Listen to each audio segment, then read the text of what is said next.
บ่ลืมบุญคุณของทานจะคอยสืบสานแนวทางของลุงสร้างมาแผ่นดินผืนนี้ลุงแลกด้วยเลือดน้ำตาหยาดเหงื่อลุงไหลอาบน้ำผู้พาเป็นเฮือนหลับนอนทางคือผู้ทนงองค์อาจต่อสู้ยืนหยัดเพื่อศาสตร์บอกเคยถ่ายทอดลุงเฮาคนนั้นก็คือประธานไก่สอนหัวใจสาวลาวหำฮอนถึงฐานไก่สอนบุรุษยืงทางลุงเอาพื้นป่าเป็นห่มสายขายามเศร้าแสงเดือนแสงดาวใส่แทนแสงไฟสว่างยามหลับยามนอนยุงทากก็กิน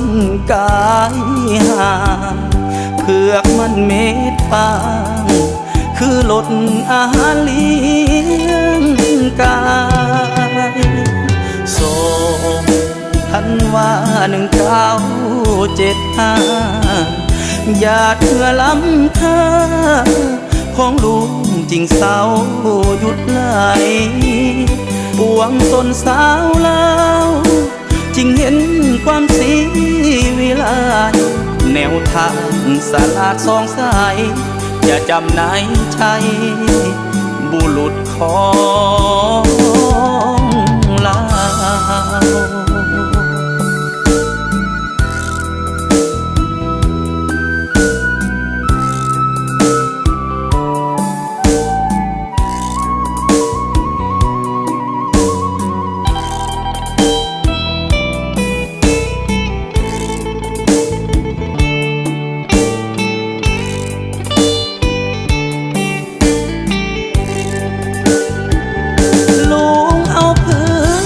ป่าเป็นห่มสายขายามเศร้าแสงเดือนแสงดาวใส่แทนแสงไฟสว่างยามหลับยามนอนยุงทากก็กินกายห่างเผือกมันเม็ดฟางคือลดอาหารเลี้ยงกายส่งทันว่า1975หยาดเหงื่อล้ำค่าของลุงจริงเศร้าหยุดไหลปวงตนสาวลาวจึงเห็นความสีวิไลแนวทางสลาดสองสายจะจำนายชัย